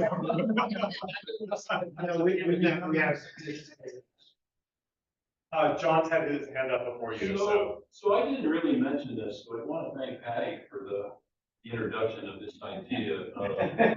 They really want us to join them. Those are the other neighborhood organizations, all of which we're really familiar with. Did you know that in Sunset Park, they're going to oppose the bond measure for education. So this is our, it's okay. This is going to cause our organization reputational damage with city staff in the community to be associated with people that for decades have a very focused point of view. I think we need to think about that too. That's why they want us. Thank you. Before I let Patty speak, I do want to say, since I became president a year and a half ago, we've tried to step up our involvement with the neighborhood council meetings. I have heard feedback from multiple city people that they appreciate seeing us at those meetings as well. Because if you're not in the room, you're not part of the solution. And I've heard this directly from city people that have been attending the neighborhood council meetings, that it's good to see OPA's face there, not just from the neighborhood. Patty, and then Bill. Well, I mean, that is one of the reasons we had Chris starting last year going there. We have not participated in this ever, as far as I know. So I think that it's time to take a look at, I mean, you may have seen things that you didn't like, but maybe us being there will make them more likable. Because we have a different take on things, and they seem to be welcoming us into it. And we're not enemies. We are people who should be working together to bring this into fruition. We're not enemies, and we can't pretend we're enemies. If they want to do one thing, that's not going to throw mud on us. That's just them doing what they want to do. We do what we want to do, but that's how it is.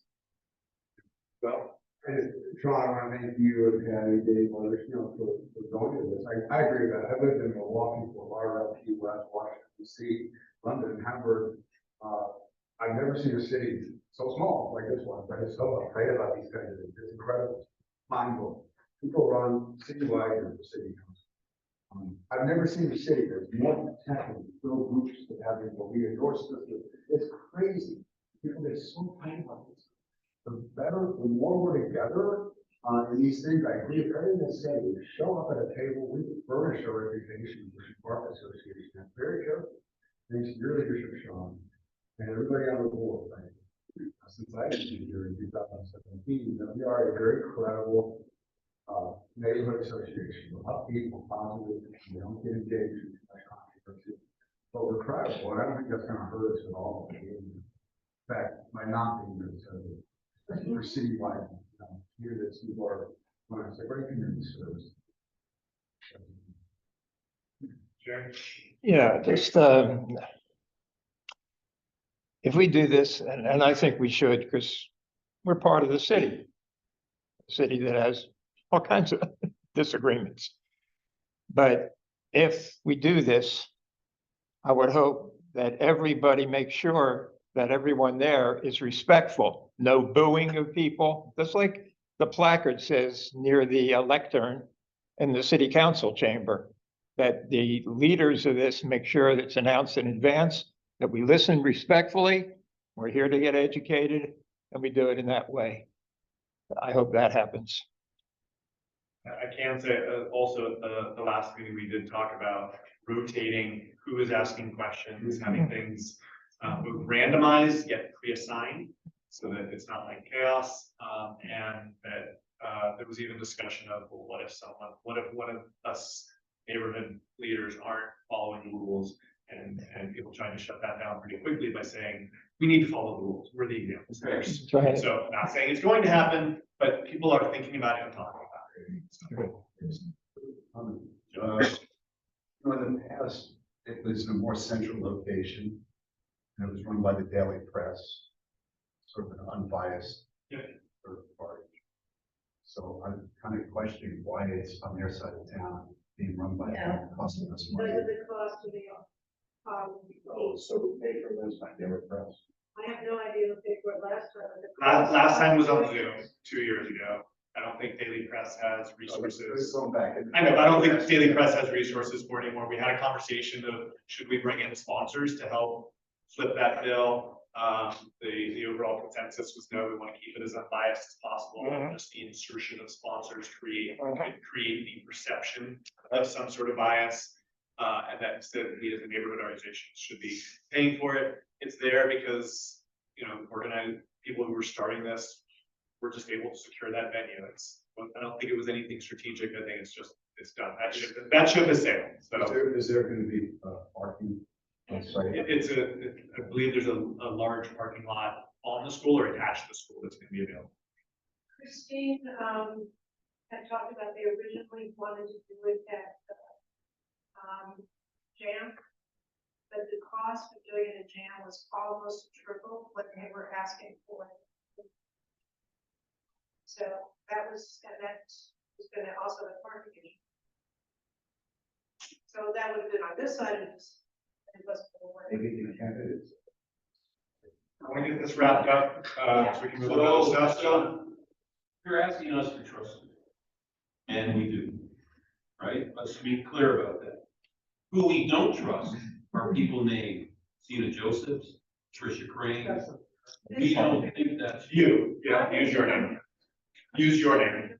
I do not trust them because of my history going back 30 years with these people in the public realm. I'm sure you want to hear what they've done to me. No, we understand. Unless there's more discussion on this, I think we've technically already voted on this, so I don't know if we want to re-vote or just affirm our vote.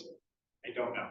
I'm going to defer to Patty as our sort of parliamentarian on this. According to Christina, technically we have, but perhaps reaffirming it would make other people feel more comfortable. Do we have a motion to affirm our vote? Patty makes the motion, Lucy seconds. All in favor? Opposed? 2 opposed? 3 opposed? Right, motion passes. I will continue to discuss and update everyone on this, and I want us, especially all as board members, to be part of the process to make sure I don't screw it up. Thank you for doing this, John. Thank you. Thank you. I expect some knives in my back, so. Yeah. I'm kidding, Thank you, everyone. So Sean, we can host next round in 3 years, 4 years, we could do it on this side of town. Let's get through this. Questions? Let's get through this. All right, moving on to what I hope is less controversial issues, but there is some related discussions, communications. Update continues to go out twice a week. Readership is over 2,100, or mailing is over 2,100 people now. Still roughly 60% open rate, which is awesome. I do have another election related question though, as it relates to the OPA update newsletter. 2 years ago, we said it is okay to reshare sort of non-biased information about what's happening and what's going on, but to try and, you know, stay out of the weeds. I'm assuming it's the status quo on that, but I just want to check with people in the room to see if there's any concerns. I'm sure you don't remember any specifics from 2 years ago, what we put in there and didn't, but I've consciously not been putting any news until we have this discussion, but the types of stuff that would go in would be like, here's the candidates that have qualified, or Councilmember Parra dropping out, or there's, you know, a debate happening on X date, and just sharing that type of information and pointing people to places where they can learn more, but not making any statements, not taking any positions, trying to not publish, hey, the Democratic organization has supported these candidates or things like that. Really to focus on just the facts, ma'am. Just the facts, I was gonna say, as long as you're sticking to the facts, and giving people information that they would actually go and look themselves, that works. Any other questions or concerns or red lights I should be thinking about with respect to that? Cool, thank you all. Judy or Ronnie, anything else on communications, anything from the Wednesday? Wednesday OPA Connects to talk about? Just that we continue, Wednesdays at noon.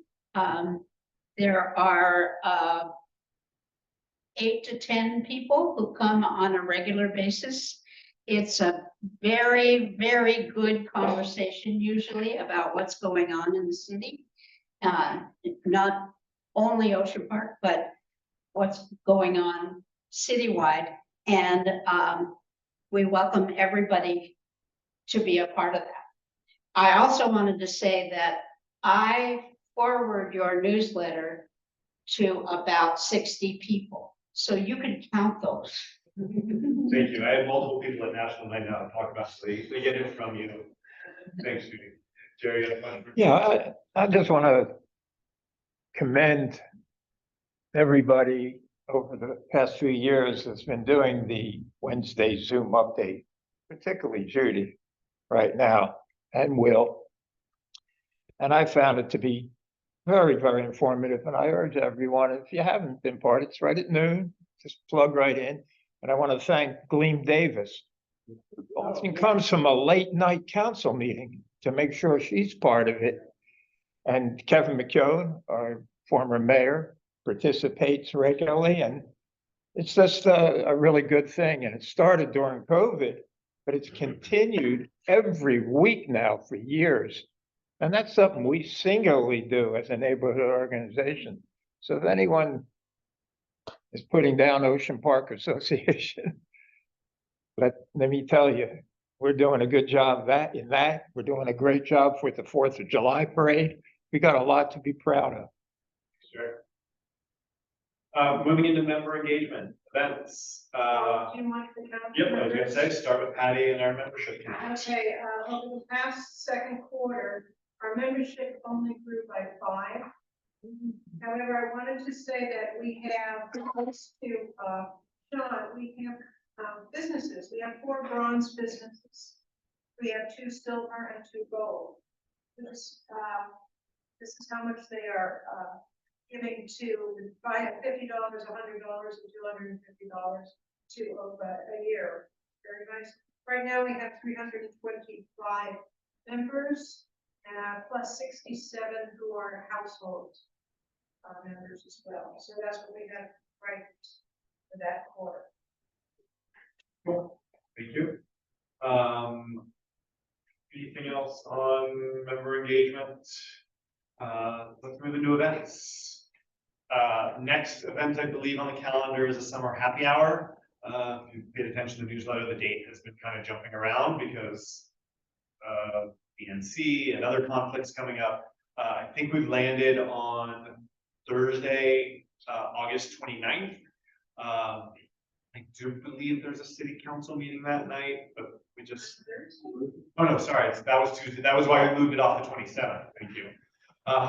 We went to the 22nd to the 27th, now to the 29th. So Thursday, August 29th, and unless I hear some reason not to have it that day, we're in Lock and Stone tonight, and it's going to be at the new Edgemar Restaurant and Lounge, which is opening up this weekend. You can guess where that's at. It's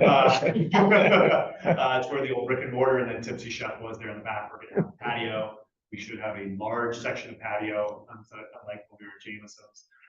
And they're gonna, whatever food we buy for the community, they're gonna match that. What time does it start? 4 to 7, 4 to 6:30. Give or take. Summer. So that's the happy hour. Then going something new that I don't think anyone knows about yet. September 5th, Hollywood Bowl. I got a call from Lindsay Horvath's office today offering us 10 Hollywood Bowl tickets on September 5th. So they're making a donation to OPA of Hollywood Bowl tickets. Wow. It's 10 tickets. So I'm going to be putting that out for to figure out how we put it out. Do we, should board members get first dibs, or should I just offer it out in the newsletter and then hold a lottery of anyone that puts in? But I want to put that out for discussion. You know what the event is? Hollywood Bowl. I know, but you know what? Hollywood Bowl. I don't. I'm saying I don't. I think it's classical music, but I don't know. literally, I got the call like 3 hours ago. Yeah, So, it's very good. Someone's farewell. yes. Any thoughts on, should it just go to the newsletter and just be a lottery of everyone that says I'm interested, or board members and engaged members priority? Is it, I'm gonna sound odd, is it possible to sell them and then give that money to a local charity? Oh, yeah, I'm sure it is. You don't think that's right? Okay. No, I don't mean that way. I don't know, just throw it out there, you know? Yeah, why don't you have it as a monthly on the 29th? You know, people will buy a ticket to see if they win a ticket. Yeah, like a raffle, yeah. And then you're having people who are actually the part of it, yeah. If someone's willing to take the lead on that, sure. I can do raffles all the time. Yeah, let's talk about it after this. Yeah. So it's the 5th? Yeah, September 5th. It's, yeah, Philharmonic, Dudamel, Carmen, and Carnival.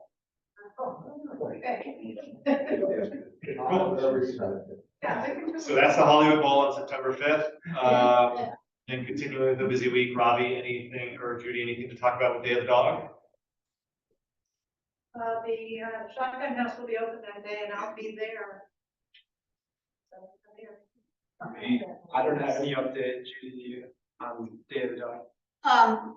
It's gonna happen that day. It's gonna be lots and lots and lots of people Yeah. on the Main Street, and we will have a booth, right? Yeah. And we welcome everybody to be part of the booth schedule.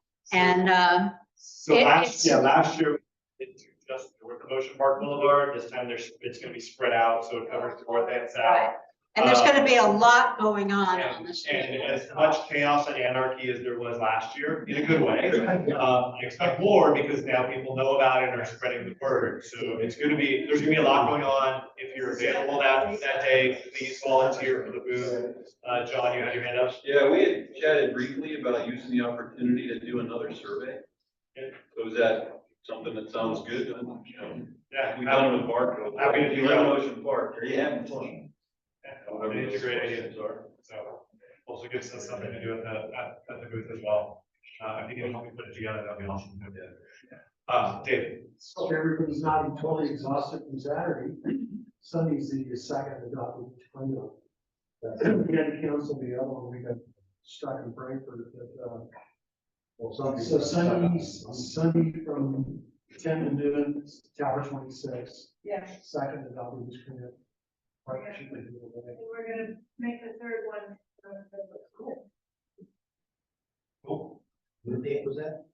September 8th. Yeah, so that's a crazy weekend between Day of the Dog on the 7th, beach cleanup on the 8th, candidate forum also on the 8th. Oh, yeah, that's in the evening. Judy, you had your hand up? Yes, I have a different event, not on that weekend. It's it's opera on the pier. It's free.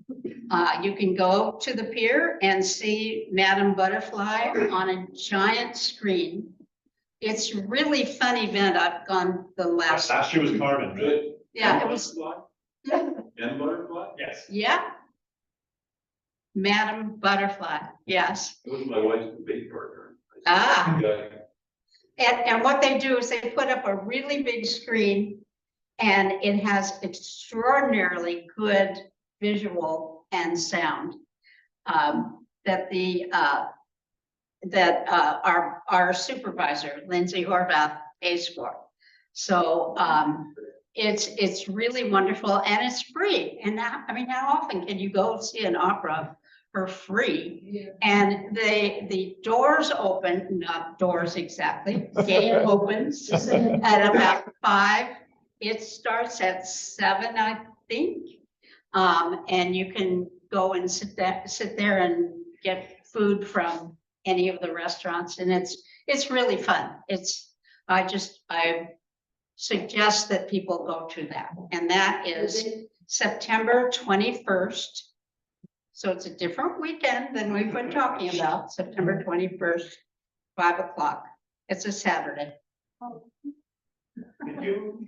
I think that's it for events, unless I missed something, someone will keep me honest, good.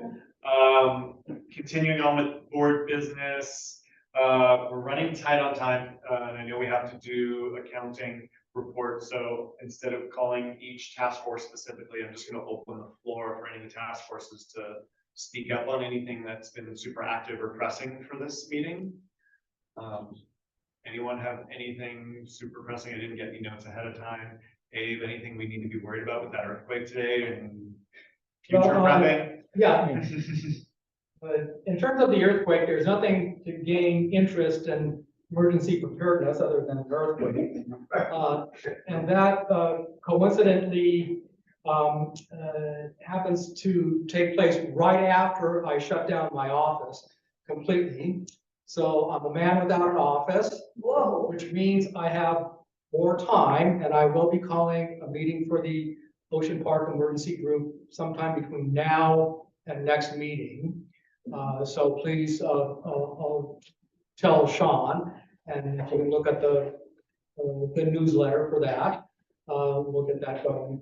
One other thing is I got from the Office of Emergency Management, the American Red Cross is urgently looking to build its shelter operations staff. And if you're interested, they'll be hosting a disaster services information session. And I will send Sean the information. But if you want to get involved in the American Red Cross, has to do, because they are the disaster people of the world. I'll send Sean the information and you can get involved with the information sessions. Information only, see how you can get involved. And a disclaimer, this has nothing to do with the city of Santa Monica or Santa Monica CERT or anything like that. It is the American Red Cross. Okay. Judy, you wanna go over, not Judy, sorry, Patty, wanna go over our accounting? Okay, That's big enough for everyone? This is the second quarter, and I'll go real quickly. We entered our second quarter with $18,568.33 in our account. Not too bad. Oops. Sorry, I'm just trying to pin this for people. You can keep talking. Okay. What we received over that, let's see, we received 500. Anyway, we took in $1,738.32 over April, May, and June through deposits and transfers. We did get one $500, no, that didn't come in. Okay, so what we spent $3,377.79 in that quarter. Mostly it was for monthly refreshments. We sent $150 as a donation for grad night. We spent $525 for our storage unit, covering for 3 months. Main Street finally cashed our donation for Santa Claus, $300. That was in May. We bought some branded sunscreen for $508. MMLA, Make Music Los Angeles, there was a cash withdrawal for $500 to cover all the expenses for that. I wish more of you had shown up. It was really good. And city clerk, the network had applied for 2 grants, $500 with the city, and got both of them. And they went to us. And when I was putting something together with the network, I took the $1,000 that we received in those 2 grants and gave it to them. And so that's where we see the dispersal to the network. So we ended up, the end of June was $16,928.86. And since then, we've gotten a little bit of money coming in. We will discuss that next time. Any questions? Yeah, so I just don't like the idea of cash anymore. So is there any way we can avoid cash withdrawals and find another way? That's just, Yeah, cash What withdrawal. do you mean cash withdrawal? it says cash withdrawal. $500. Oh, because I needed cash to pay people for things. Otherwise, I took a cash withdrawal. No, I understand. I just, is it really necessary to do cash anymore? Can't you just do it? For me, it is. I'm okay, I like money. That's fine then. It's easy to break cash down into, if you're giving people, no, because you pay for their parking, you pay That's for their, and if I want to give them $15, or if I want to give them $22, I don't know who write hundreds of checks. Yeah, okay, that's fine. That's fine. I like cash too. Me too. All right, I just, all right. And you expect to get any laws for you?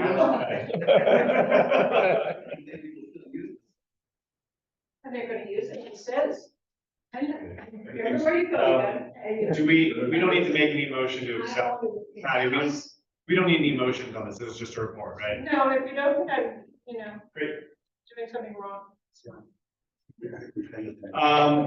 Great, moving on, Christina had emailed about the minutes from the June meeting a little while ago. Do we have a motion to accept those? Robbie, motions to accept June minutes. Jeff, seconds, all in favor, awesome. And then we can move, unless there's any specific other board business, we can move to sort of outstanding and community items. I know we had a couple people that had a couple things to bring up. Want to go first? Sure. I decided to get on my horse again with this, this issue. I wrote and I took a lot of photographs of my corner. This is my corner, but it's our corner at Ocean Park. And so, and I emailed them also to Sean with this letter that, let's see if I can just read it really fast because I may be. Which corner is it? It's Marine and Highland. If you look at a map with a quadrant defined by Ocean Park Boulevard, Rose, Lincoln, and Maine, it's almost in the center. Right. And Marine is kind of one of those few streets that, even though there's a dog leg at a corner, it goes through to Lincoln, and Highland goes through to, almost, yeah, Rose. It stops at Yeah, 6th Street. yeah, but it's one of the few emergency vehicle streets that, can get you into the center where we are, it's more dense kind of over, part of Ocean Park. Yeah. That makes sense? Okay, so anyway, just to sort of organize my thoughts, I was writing, today, I would like to submit photos, the present condition of the cables, electric lines, etc., which are strung out over the intersection of Marine and Highland. My husband, Larry Shapiro, and I live in the building we own with 2 tenants upstairs, 623 Marine. I have brought this up to the attention to city engineers in the past, the overloaded and antiquated system that is posing a threat in the case of an emergency. I'm afraid that emergency rescue vehicles would not be able to pass if those lines were to come down or be involved in a fire or other emergency situation, it being a day of earthquake. I'm a CERT member for perhaps 20 years now. As COVID hit us, that sort of went into limbo, but I learned to be a ham radio operator, and it's been because of my concern for our tenants and our lovely neighbors and our precious Ocean Park neighborhood that I continue to present these concerns. I brought this up at an Ocean Park meeting on September 10th, 2018. Previously, also to City Council and to then the controller who has since resigned. The COVID time period has put a pause on many things, but I feel it's time to bring this up again to the forefront. The poles, these telephone poles, are more than a century old here in that area. Probably largely in a lot of our areas of Ocean Park. Let's see, I was informed that some were even brought here from another location previously. We continue to see more and more cables and transformers boxes rolls of wires, et cetera, loading up the old poles. It's entirely way past time for these lines to be upgraded and undergrounded. Marine Street, the Sunset Park, was undergrounded up to Lincoln, and then nothing has happened to improve these lines west of Lincoln. So I'm back on my horse again and asking if anybody has some suggestions as to who to go to. I do. Go ahead. Go ahead. The city does not, Right. control the poles or the lines in any way. If you want to resolve your issue, you have to find out who owns the pole. Yeah. It's Edison, and then you have to pressure Edison. The other thing that will complicate your effort are the things on the pole, right? So it's probably Spectrum, it's AT&T, Verizon, and Frontier, right? So it all has to be coordinated for a construction project. So it's not easy, but that city can't really do much for you because they don't control It is, when we were borderline neighborhood, we talked to the city multiple times about that. And I know it looks like Rio de Janeiro. No, Bangladesh, that was. You know, it's around the corner from you, and I know very. We almost got, I was working with Kitty a while back, and we almost got Edison to do something, and then it all went through. Yeah. And there's really, it's almost impossible to do something right now. So I think that this is my advice, right? If someone who knows something about this, is that you need to identify who owns that pole. Try to get any data that you can on who has stuff on that. And then back to us, because we have a voice. And then we can use that voice to try to amplify, right? That's really whether it's engage the city to help you or to help with Edison, right? I think that's I mean, if there's a real. fire, but there's, I mean, I'm looking to change, you know, my carbon footprint, get rid of fossil fuel, electrify. I'm looking at those lines and going, I mean, that makes, those are older than my memory. You know, I'm gonna plug into that. I mean. I want to be conscious of time. We gotta wrap up pretty quickly here. So anyway, it's my feeling that it's really a danger to all of Ocean Park, it being so central and being, you know, we're all tight. I mean, we've got 4 to 8 feet between one house and the other. Happy to revisit this more later. You guys It's can not the talk city. about strategies. Any other open items from community or board members? Anything else to bring up? Do we have a motion to adjourn? Will motion, Dave second, all in favor? Thank you, everyone. Okay. Thank you, adjourn. I want some. Okay, well,